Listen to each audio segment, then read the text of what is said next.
प्यारे बच्चों, एक नया पाठ और एग्जाम के दृष्टिकोण से बिल्कुल भी महत्वपूर्ण नहीं है। अगर सच बोल रहे हैं, ये पाठ खत्म हो जाता है तो फिर प्रकाश में पीछे से पढ़ाना शुरू करेंगे। प्रकाश के प्रकाशिक यंत्र वगैरह वाले चैप्टर पहले पढ़ाएंगे और फिर प्रत्यावर्ती धारा अंशाल में तो चल ही रहा, रिपीट चल ही रहा है। तो आप सभी बच्चे यहाँ ध्यान दीजिए, एक चैप्टर बहुत ही खूबसूरत है, अभिषेक रजक, और तुम बहुत अच्छे बच्चे हो पहले से ही। प्रकाश में विवर्तन, डिफ्रैक्शन इन लाइट।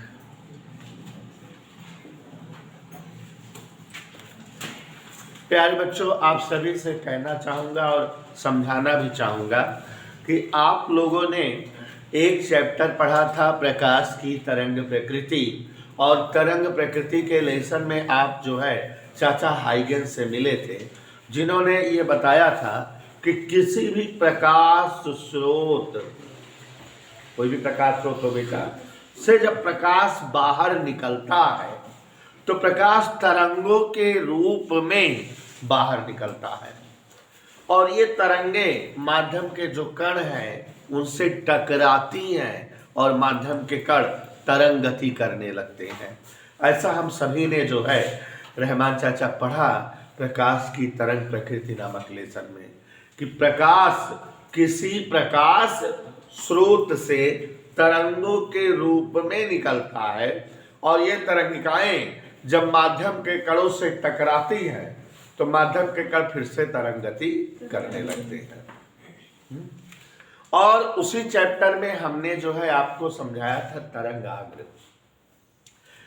माध्यम में स्थित वह काल्पनिक पृष्ठ जिसके सभी बिंदु समान कला में तरंगाग्र कहलाता है। जिसके सभी बिंदुओं से द्वितीयक तरंगिकाएं निकलती हों तरंगाग्र कहलाता है। तरंगाग्र के बारे में बताए थे कि अगर कोई प्रकाश स्रोत बहुत दूर हो और उससे निकलने वाली तरंगिकाएं एक ही दिशा में संचरित हो रही हो तो इन तरंगिकाओं का तरंगाग्र समतल तरंगाग्र कहलाता है। तो समतल तरंगाग्र की दो खासियत हुई। पहली खासियत हुई समतल तरंगाग्र की कि ये जो है प्रकाश स्रोत इसका बहुत दूर होगा, और दूसरी खासियत इसकी जितनी तरंगिकाएं होंगी सब एक ही दिशा में संचरित हो रही होंगी। ठीक है। दूसरा आपने गोली तरंगाग्र पढ़ा है। क्या है कि अगर कोई प्रकाश स्रोत बिंदुवत हो, बिंदुवत प्रकाश स्रोत हो माने गोली प्रकाश स्रोत हो, तो उससे प्रकाश तरंगिकाएं सभी दिशा में इधर इधर इधर इधर हर दिशा में संचरित होती हैं। और जब बिंदुवत प्रकाश स्रोत होता है जिसकी तरंगिकाएं सभी दिशा में संचरित होती हैं, तो ऐसे तरंगाग्र को गोलीय तरंगाग्र कहा जाता है। तो गोली तरंगाग्र और समतल तरंगाग्र दिमाग में फिट हो गया कि नहीं?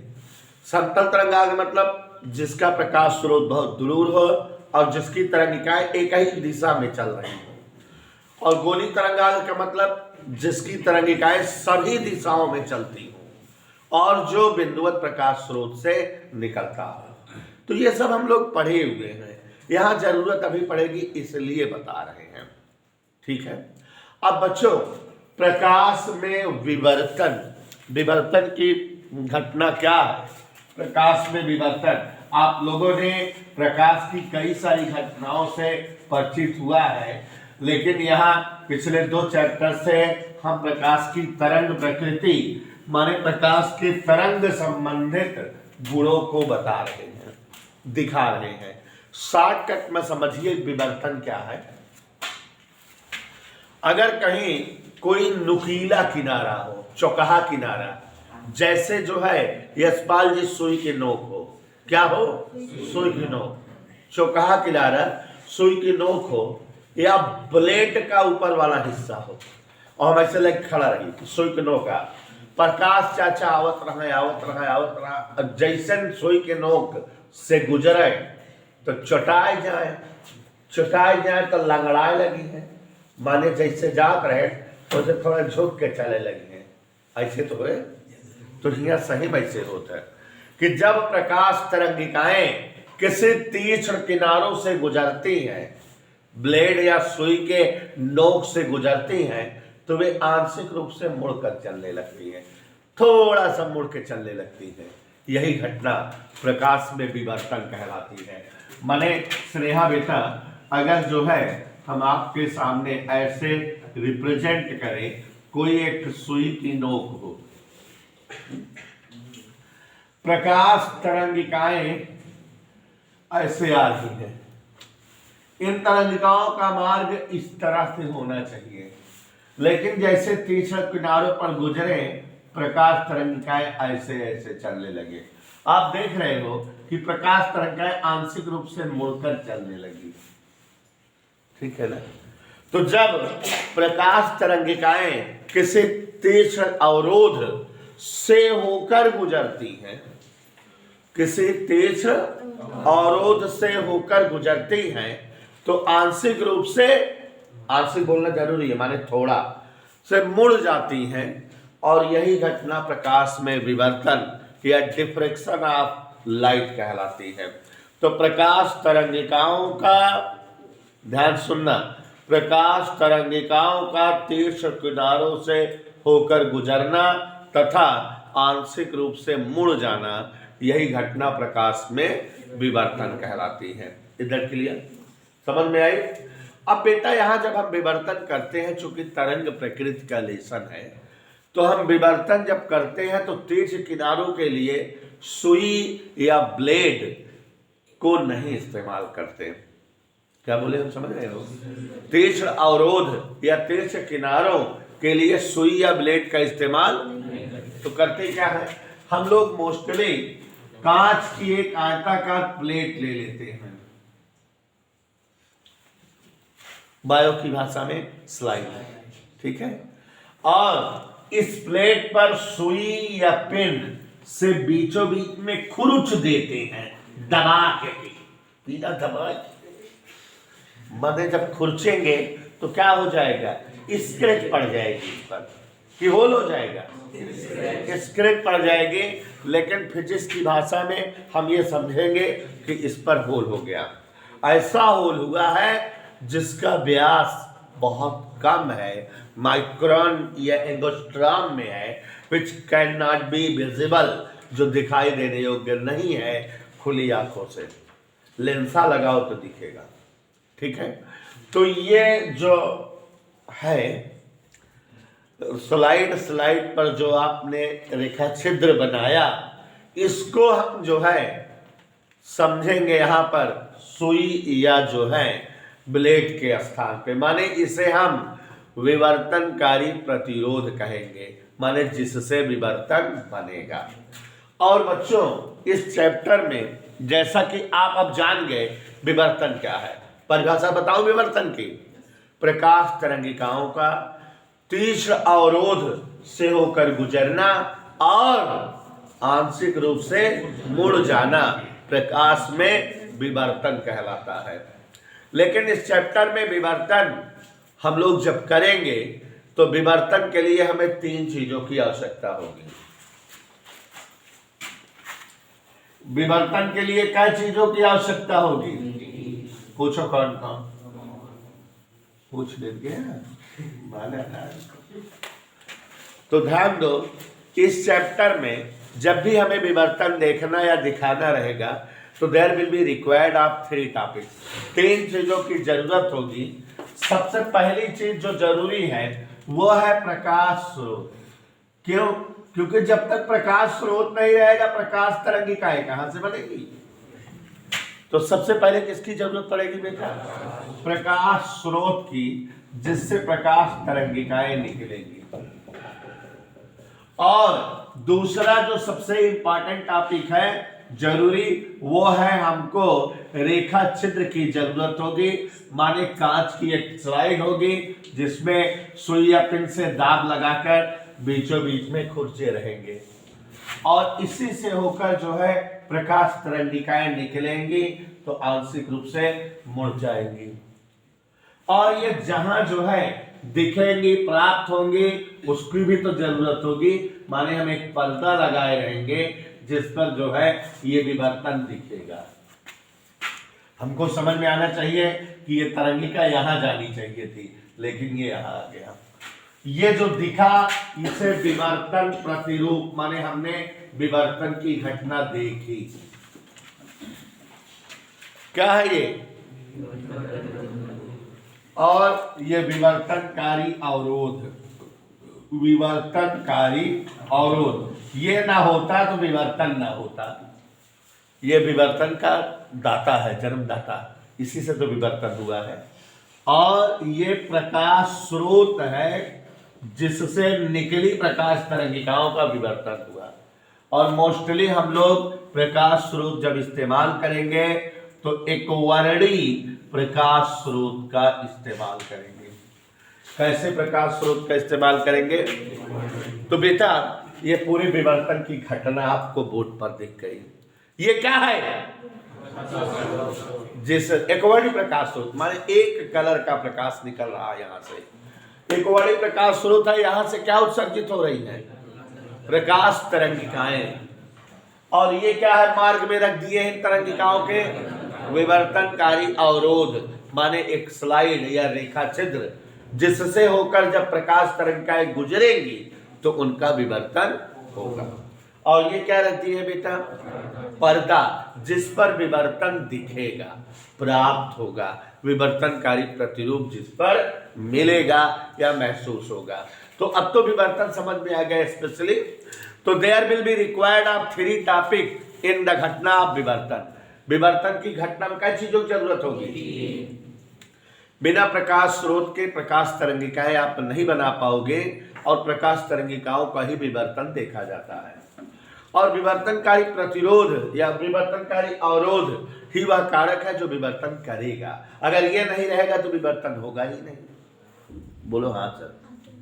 और तीसरा स्टेप है, ध्यान से समझिएगा। हाँ लुक हियर, सभी बच्चे ध्यान दें, अच्छे बच्चे हैं आप सभी लोग। जैसा कि जान रहे हैं आप सब लोग कि विवर्तन अब समझ में आ गया। विवर्तन के लिए एक प्रकाश स्रोत चाहिए बेटा। प्रकाश स्रोत से प्रकाश तरंगिकाएं हम लोग उत्पन्न कराएंगे। इन प्रकाश तरंगिकाओं के मार्ग में कांच का एक स्लाइड रखेंगे जिसे हम विवर्तनकारी अवरोध कहेंगे, जिससे होकर जब प्रकाश तरंगिकाएं गुजरेंगी तो उनका विवर्तन होगा, वे आंशिक रूप से मुड़ जाएंगी। और ये आंशिक रूप से मुड़ा हुआ प्रकाश तरंग जिस पर्दे पर प्राप्त होगा, दिखेगा विवर्तन, वो विवर्तनकारी प्रतिरूप जहां दिखाएगा उसकी भी रिक्वायर्ड है। हम दूसरे को दिखा सकेंगे कि हो रहा है विवर्तन यहाँ। बात समझ में आती है? तो इस तरह से 1, 2, 3 टॉपिक की जरूरत होगी विवर्तन की घटना के लिए। समझ में आया बेटा? अब यशपाल हमारे बीच उपस्थित है, इसलिए मैं इस विवर्तन की व्याख्या कर रहा हूं कि ऐसा हुआ, कैसे ऐसा संपन्न हुआ क्यों। ये प्यारे बच्चों, अभी मैं समझाने जा रहा हूं आपको कि विवर्तन क्यों होता है, विवर्तन की व्याख्या कर रहा हूं। लेकिन हमको मिस सोनी हमारी बहुत प्यारी बिटिया है, इन्होंने कहा कि सर इसके पहले वाली हेडिंग बाद वाली बता दीजिए क्योंकि उसमें इससे इतनी जरूरत पड़ेगी। तो हमारा क्या बता दे रहे हैं? तो विवर्तन कहा ना तुमने, विवर्तन के प्रकार। पहले एक हेडिंग यह समझ लो। कौन सी हेडिंग बेटा? विवर्तन के प्रकार। देखो यहाँ बहुत ज्यादा ये चैप्टर कोर्स में नहीं है, बीएससी वगैरह में जाओगे तो डीप में पढ़ना पड़ेगा। और मैं 3rd ईयर में आपको पढ़ाऊंगा, बीएससी 3rd ईयर में बहुत डिटेल में विवर्तन के बारे में। यहाँ थोड़ा सा जानिए विवर्तन के प्रकार। ये चित्र आपके दिमाग में फीड हो गया कि नहीं? इस चित्र की जरूरत है, इसलिए हम थोड़ा सा आपको आगे वाला टॉपिक बता दे रहे हैं। तो विवर्तन के प्रकार। देखो बेटा, 2 अलग अलग साइंटिस्टों ने विवर्तन की घटना को अपने अपने तरीके से दिखाया, इसलिए विवर्तन के प्रकार 2 हैं। क्या प्रकार का विवर्तन है? 2 बेटा। तो विवर्तन 2 प्रकार का होता है। पहला है फ्रेनल विवर्तन। आप समझ गए कि जिस साइंटिस्ट ने विवर्तन किया होगा उसी के नाम पर है ये। और दूसरा है बेटा ये पूरा चैप्टरवा उंगली पर रटा दूंगा और अपना घमंड नहीं कर रहा हूँ बेटा। आप लोगों ने देखा होगा कि तरंग में पढ़ाया हूँ, एक एक अक्षर एक एक शब्द समझ में आया है, रटाया, मस्त मजा आई है। लेकिन पूरे प्रतापगढ़ जिले की गारंटी ले रहा हूँ, किसी भी टीचर का खुद का जो है तरंग नहीं क्लियर है। बच्चों को तरंग वाला चैप्टर सबसे कठिन लगता है बच्चों का। आप और कोचिंग बच्चों से पूछना, उनके खोपड़ी ऊपर गए, सच बता रहे हैं। यहाँ मैं इनके टॉपिक एक्सप्लेन कर दे रहा हूँ। फ्राउनहोफर विवर्तन, चलो समझ लिया जाए दोनों विवर्तन क्या है, हा? तो फ्रेनल विवर्तन, फ्राउनहोफर विवर्तन, बीएससी थर्ड ईयर में इनके बारे में डिटेल में 4-4 पन्ना पढ़ना है। यहाँ बेटा 2-3 लाइन ये है क्या, देखिए फ्रेनल विवर्तन, जब कभी इस प्रकार का विवर्तन हो कि प्रकाश स्रोत या विवर्तन प्रतिरूप या पर्दा दो के दोनों इस विवर्तनकारी अवरोध से सीमित दूरी पर हो, माने यह भी इससे थोड़ी दूर पर हो, यह भी इससे थोड़ी दूर पर हो, माने दोनों जो है इस विवर्तनकारी अवरोध से थोड़ी दूरी पर रखे हो, फिक्स दूरी पर रखे हो, तो वह जो है विवर्तन फ्रेनल विवर्तन कहलाता है। एक बार फिर से याद हो गया क्या, कि अगर कभी इस प्रकार का विवर्तन हो कि प्रकाश स्रोत या पर्दा या दोनों, चाहिए और चाहे दोनों विवर्तनकारी अवरोध से सीमित दूरी पर उपस्थित हो, तो इस प्रकार के विवर्तन को फ्रेनल ने देखा था, फ्रेनल विवर्तन कहा जाता है। और इस प्रकार के विवर्तन में केवल इन्हीं 3 चीजों की जरूरत पड़ती है, माने किसी लेंस का उपयोग नहीं किया जाता। ठीक है, समझ में आया बेटा। और इस प्रकार के विवर्तन में गोली या बेलनाकार तरंगाग्र का इस्तेमाल करते हैं। कौन से तरंगाग्र का इस्तेमाल करते हैं, याद हो गया, इधर क्लियर, पक्का।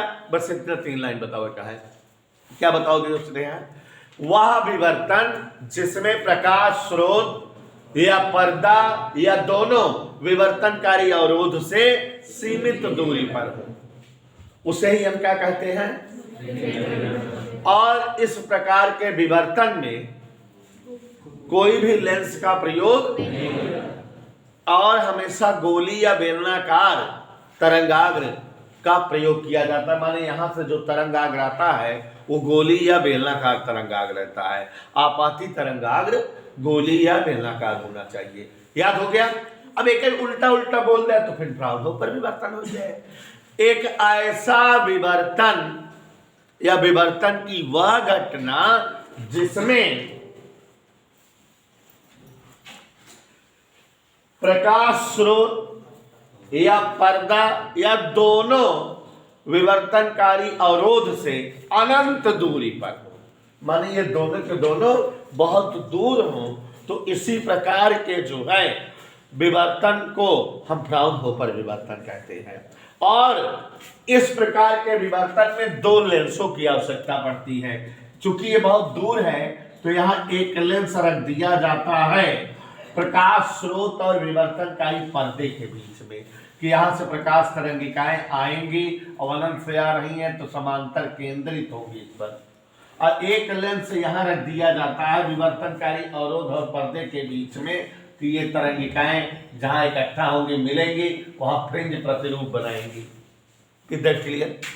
तो अब देखो दूसरी कंडीशन क्या हुई कि फ्राउनहोफर विवर्तन में 2 उत्तल लेंसों का प्रयोग होता है जो प्रकाश स्रोत और पर्दों के बीच रखे रहते हैं। पहला लेंस कहाँ रहता है, चित्र देख के बताओ। पहला लेंस प्रकाश स्रोत और विवर्तनकारी अवरोध के बीच में, और दूसरा लेंस विवर्तनकारी अवरोध और पर्दे के बीच में।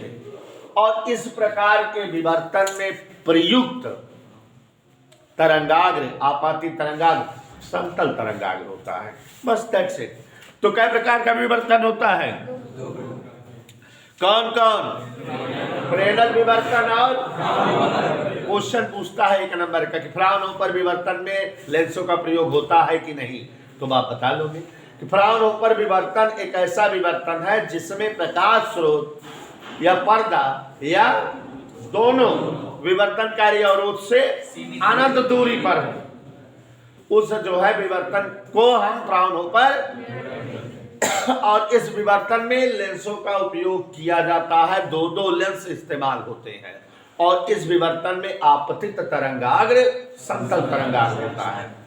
और एक ऐसा विवर्तन जिसमें आपतित तरंगाग्र गोली या बेलनाकार हो, जिसमें जो है प्रकाश स्रोत और पर्दा विवर्तनकारी अवरोध से फिक्स दूरी पर हो, और जिसमें लेंसों का उपयोग, उसे कौन सा विवर्तन कहते हैं? तो बात समझ में आ गई बच्चों। तो अब हम आपके सामने विवर्तन की व्याख्या करने जा रहे हैं कि विवर्तन क्यों होता है। दोनों विवर्तन मेरे ख्याल से समझ में आ गया आपको। विवर्तन क्यों होता है प्यारे बच्चों, एक चित्र के द्वारा। हाँ बेटा, हाँ यहाँ पर देखो उत्तर लेंस। तो यहाँ बेटा विवर्तन की ज्यामिति व्याख्या, विवर्तन का एक्सप्लेनेशन करने जा रहा हूं। विवर्तन का एक्सप्लेनेशन करने के लिए हम आपके सामने एक आयताकार दफ्ती का टुकड़ा लेंगे और उसी पर विवर्तन आपको दिखाएंगे और समझाएंगे कि विवर्तन क्यों हुआ। चलो देखते हैं चाचा रहमान, ये एक आयताकार दफ्ती का टुकड़ा ले लिए। गत्ते का टुकड़ा या दफ्ती का टुकड़ा कैसा है? ये एक दफ्ती का टुकड़ा। माने विवर्तन को एक्सप्लेन करने के लिए आपके सामने एक आयताकार दफ्ती का टुकड़ा ले लिए।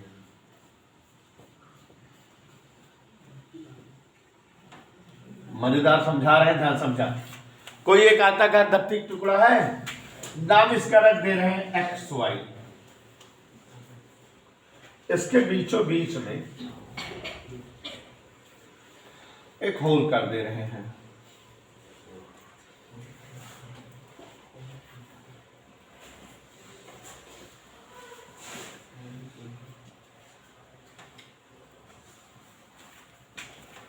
एक आयताकार दफ्ती का टुकड़ा दिखा बेटा, इसके बीचों बीच में क्या हो गया? दिख रहा है? बोलो हाँ दिख रहा है। एक होल हो गया है और इससे दूर एक यहां पर क्या रख दी है? पूछो पूछो। पर्दा, जिस पर विवर्तन देखेंगे। अब बेटा दूर कहीं एक प्रकाश स्रोत है, एक वर्णी प्रकाश स्रोत। यस, आपको दिखा? यहां से प्रकाश तरंगिकाएं निकलेंगी और सारी तरंगिकाएं एक ही दिशा में अगर चलें तो इसका मतलब वो कौन सा तरंगाग्र है? समतल तरंगाग्र। तो यहां बेटा ये समतल तरंगाग्र, समतल तरंगाग्र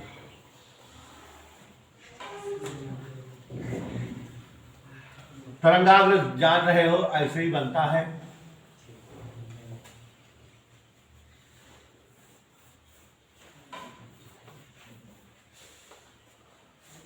ये समतल तरंगाग्र है। मजा आई कि नहीं सबको? और ये तरंगों के संचरण की दिशा है। तरंगे तरंगाग्र के संचरण के लंबवत चलती हैं।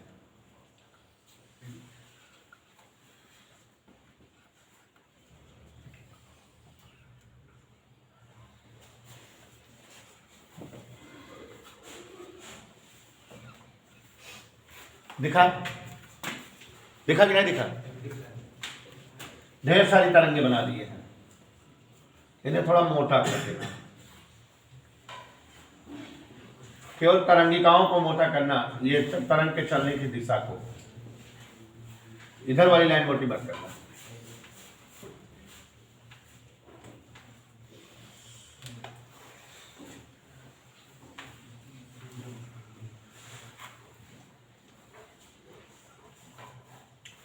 देखिए जरा बच्चों, सभी लोग ध्यान दीजिए।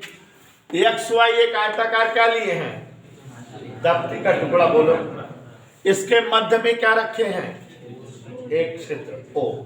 अब बेटा दूर कहीं एक प्रकाश स्रोत है, एक वर्णी प्रकाश स्रोत, एक ही रंग की प्रकाश तरंगिकाएं निकल रही है। यहां से कौन सा जो है तरंगाग्र आपतित हो रहा है। तो जब समतल तरंगाग्र ये जो है आ रहा है, जिसकी तरंगिकाएं के संचरण की दिशा में तरंगाग्र लंबवत तरंगाग्र है, ये माने तरंगों के संचरण के लंबवत दिशा में तरंगाग्र है, ये तो दिख रहा है।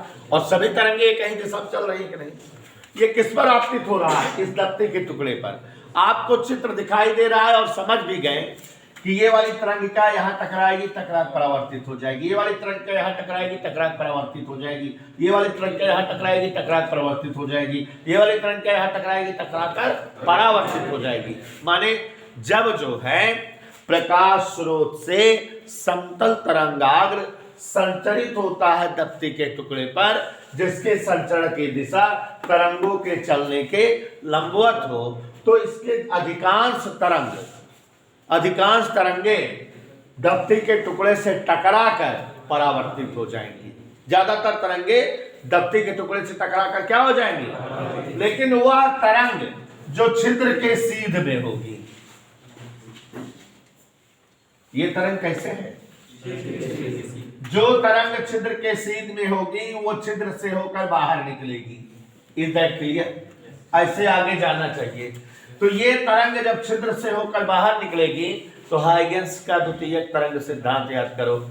यहां पर ये छिद्र जो है तरंग स्रोत का कार्य करेगा, माने यहां से फिर से तरंगिकाएं निकलने लगेंगी, और ये तरंग स्रोत बिंदुवत है, तो इसीलिए यहां से निकलने वाली तरंगिकाएं गोलाकार तरंगाग्र के रूप में होंगी।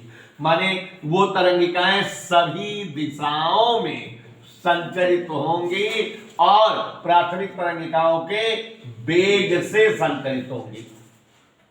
तो अब जो इस नए वाले स्रोत से तरंगाग्र निकलेगा, उसकी तरंगिकाएं सभी दिशाओं में चलेंगी कि नहीं?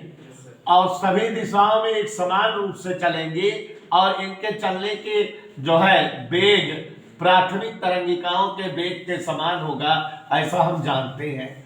तो ये इस तरह से ऐसा तरंगाग्र प्राप्त होगा जिसकी तरंगिकाएं सभी दिशा में चलती होंगी और प्राथमिक तरंगिकाओं के वेग से चलती होंगी, और इसलिए ऐसे तरंगाग्र को आप कौन सा तरंगाग्र कहेंगे? गोलीय तरंगाग्र। तो ये कौन सा तरंगाग्र है बेटा? गोलीय तरंगाग्र। तो यहाँ कौन सा तरंगाग्र बन गया? गोलीय तरंगाग्र प्राप्त हुआ। समझ आया इतना कि नहीं? समझ आया? एक बार फिर से स्नेहा ओझा कह रही है कि जब कोई दूर प्रकाश स्रोत है, उससे समतल तरंगाग्र आपतित होगा दफ्ती के टुकड़े पर। इस तरंगाग्र का संचरण तरंगों के चलने के लंबवत होगा, और ज्यादातर तरंगिकाएं दफ्ती के टुकड़े पर टकराकर परावर्तित होंगी। कुछ एक तरंगिका जो छिद्र के सीध में होंगी, वही छिद्र से बाहर प्राप्त होंगी। और हाइगेंस द्वितीयक तरंग का सिद्धांत से छिद्र से जब तरंग बाहर निकलेगी तो ये छिद्र नए तरंग स्रोत का काम करेगा, और ये छिद्र बिंदुवत है, इसलिए इससे जो तरंगे निकलेंगी वो सभी दिशाओं में निकलेंगी।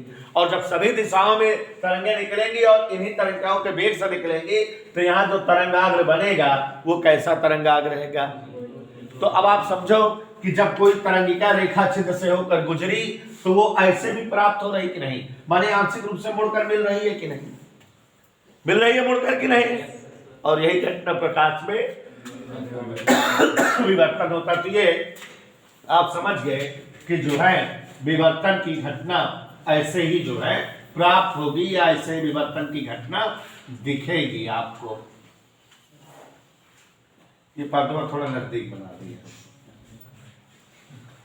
इधर क्लियर? एक तरंगिका यहाँ मिलेगी, एक यहाँ, एक यहाँ। तो ये जो तरंगिका मुड़कर मिल रही है, इसी को कहते हैं विवर्तन, कि प्रकाश तंत्रिकाओं का छिद्र से होकर गुजरना और आंशिक रूप से मुड़ जाना। ये मुड़कर मिल रही है, इसका मतलब विवर्तन हो गया।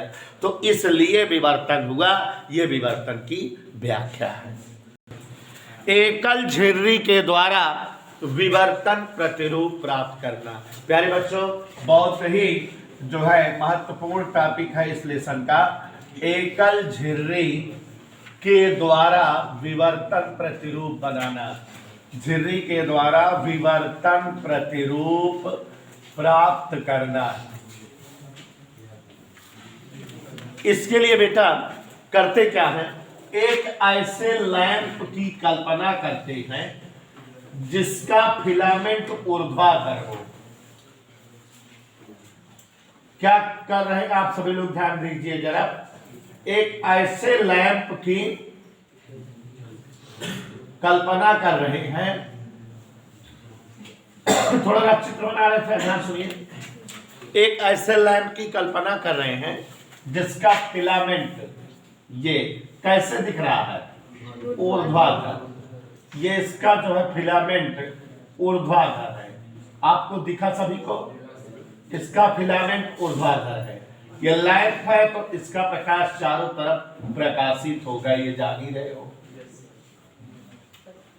ऐसे अब इस लैंप के सामने एक कांच की आयताकार स्लाइड ले लीजिए जिसका एक तरफ का हिस्सा ब्लैक पेंट से पेंट हो, पूरा का पूरा जो है पेंटेड हो एक तरफ का हिस्सा। यहां एक हम स्लाइड ले लिए ऐसे।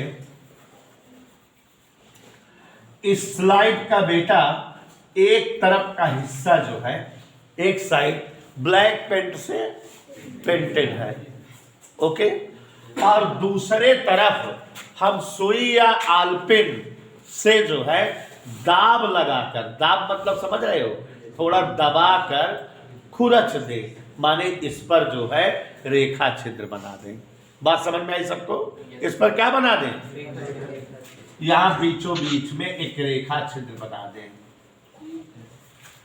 और इस स्लाइड को हम लेकर एक आंख बंद करके फिलामेंट के सामने रखें और देखें तो हमें विवर्तन प्रतिरूप प्राप्त होगा। और जो विवर्तन प्रतिरूप प्राप्त होगा, एक सफेद चौड़ी पट्टी मिलेगी जिसके दोनों तरफ जो है थोड़ा आगे मोटी जो है धीरे धीरे मोटाई में बढ़ती हुई पट्टियां प्राप्त होंगी, कई सारी ब्लैक, माने जिनकी तीव्रता बढ़ती रहेगी। एक बार फिर से हम इतनी बार दोहराए बेटा, आप समझ रहे हो क्या कहे? समझिए जरा। एकल झिर्री द्वारा विवर्तन प्रतिरूप प्राप्त करने के लिए एक ऐसे लैंप की कल्पना करिए जिसका फिलामेंट क्या हो, ऊर्ध्वाधर। ठीक। और अब एक क्या ले लीजिए, स्लाइड, कांच की छोटी सी आयताकार टुकड़ी, और जिसका एक तरफ का हिस्सा ब्लैक पेंट से पेंट कर दीजिए और दूसरी तरफ बीचों बीच में सुई या आलपिन या ब्लेड से दाब लगाकर खुरच लीजिए, रेखा छिद्र बना लीजिए और जो है फिलामेंट को इसी रेखा छिद्र से देखिए। और तब आपको जो है एक सफेद चौड़ी पट्टी प्राप्त होगी। क्या प्राप्त होगी बेटा? जिसके दोनों तरफ भिन्न भिन्न मोटाई की पट्टियां मिलेंगी, जिनकी मोटाई लगातार बढ़ती हुई रहेगी। माने यहां एक पट्टी ऐसे मिली जिसकी मोटाई मान लो इतनी है, इसको हम ब्लैक करेंगे और इसके बाद एक और पट्टी मिली जो इससे थोड़ा ज्यादा चौड़ी हो गई ऐसे, फिर एक और पट्टी इधर बनी और थोड़ा चौड़ी हो गई, दिख रही है ऐसे। लगातार ये पट्टियां जो है चौड़ाई में बढ़ती जा रही, मानी इनकी तीव्रता लगातार बढ़ती जा रही ऐसे। और ये सब पट्टियां ब्लैक हैं, पूरी काली है, काला कलर कर देना, ये चौड़ी है, सफेद है। इसी तरह से इधर भी एक पट्टी इधर है कम चौड़ाई की, और इसके बाद वाली इधर कैसी पट्टी मिलेगी, ज्यादा चौड़ाई की। समझ रहे हैं? ये थोड़ा सा चौड़ाई लगातार बढ़ती हुई जाएगी, ऐसे पट्टियां मिलेंगी। और ये सारी पट्टियां कैसे रहेंगी, ब्लैक, और ये से सफेद। तो इस तरह से विवर्तन प्रतिरूप फैला हुआ प्राप्त होता है। समय कम है इसलिए थोड़ा तेज बता रहा हूं, फिर से ध्यान दीजिएगा। जब आप स्लाइड लगाकर देखते हो तो आपको एक सफेद चौड़ी पट्टी प्राप्त होती है जिसके दोनों तरफ और काली पट्टियां जिनकी जो है मोटाई लगातार बढ़ती हुई प्राप्त होती है, माने तीव्रता बढ़ी हुई मिलती है। यही एकल झिर्री द्वारा बना प्रतिरूप है। अगर अभी इस प्रकाश स्रोत को हम किसी कलर कागज से लपेट दें तो एक रंग की पट्टी बनने लगेगी, और अगर अभी हम लाल रंग के कागज से इसको लपेटें तो जो है अलग चौड़ाई की पट्टी मिलेगी, नीले रंग के कागज से लपेटें तो और जो है कम चौड़ाई की पट्टियां मिलेंगी, माने लाल रंग ज्यादा फैला हुआ मिलेगा और नीला रंग कम फैला हुआ। साबित होगा कि लाल रंग की तरंग दैर्घ्य ज्यादा है। तो इसी तरह का विवर्तन प्रतिरूप प्राप्त होता है। याद करिए